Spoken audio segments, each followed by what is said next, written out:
Secondly, I slept in a man's house I've never known before. Like, I slept in a man's house I have never known before. Here are three things that happened during my trip that I feel like I need to share to you guys, and I definitely call this a testimony aspect of the trip, which is going to be the part one, the testimony aspect. For most of you that understand the way my trip started, you understand that most of the people I have as representative or individuals in these countries are people I already had a podcast with. But in Ghana and Sierra Leone, I didn't have anyone, right?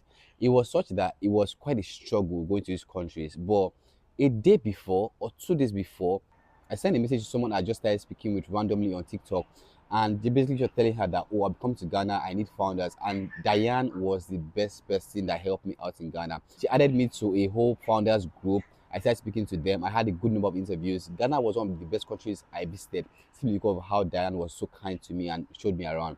Secondly, has to be Cyril. Cyril was someone that sent me a DM on Twitter, and then we started the conversation about me coming to Sierra Leone. And simple, that particular act of them just reaching out to me and even me reaching out to her made it so easy for me to be in Sierra Leone and also in Ghana.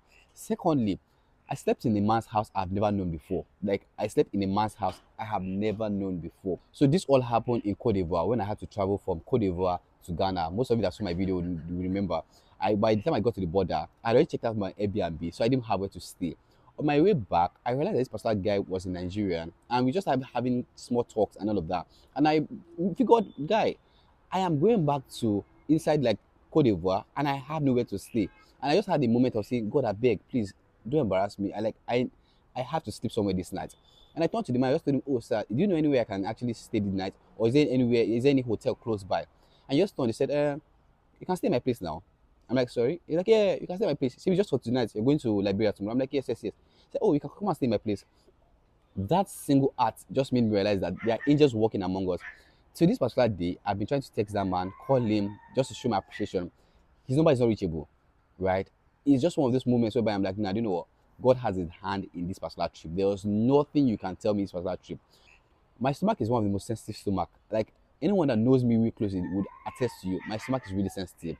I most likely would, give or take, must have had food poisoning at some points, but somehow I was able to survive the entire trip. Like, I was able to survive through the entire trip, regardless of the way it went, regardless of the way the entire trip was. That's why I said the trip holistically was what the experience for me, mainly because of how things were put together. It was a case of, you know what, things had to align for it to happen.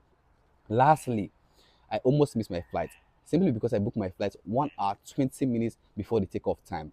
It was one of the it was one of the super rush moments for me. Like, I had to book the flight that late, mainly because all through the night I was trying to use one card. My card was not going through. I had to keep on trying different aspects. I used all my cards. None of them were going through. The next morning, I had to call a friend, and then he sent me his card details. We realized that my card was a problem, and then we made payments, and that was how I was able to. Mind you, this is a country that doesn't speak English. So by the time I got to the airport, I literally had to meet the man. Like, oh, sir, please, I need to. He was like, no, no, it's already late. It's already late. People have been here since 5 a.m. for a 9 a.m. flight. So you're just coming. It's already late. I was like, please, sir, I need to get into the plane. The man was like, no. I was like, I usually book my flight just minutes ago. And I said, what's your name? I said, Benedict. Now looked, oh, Dias. I said, yes, sir.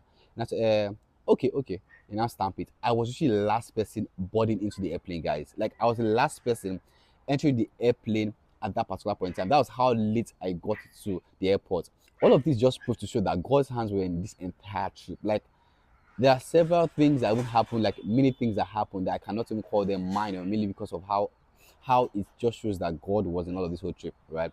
So yeah, this is the first part of the entire series I'm going to do. The next one I want to speak about the borders. I think most of you need to know about the African borders. It's, my goodness, you will love this next episode.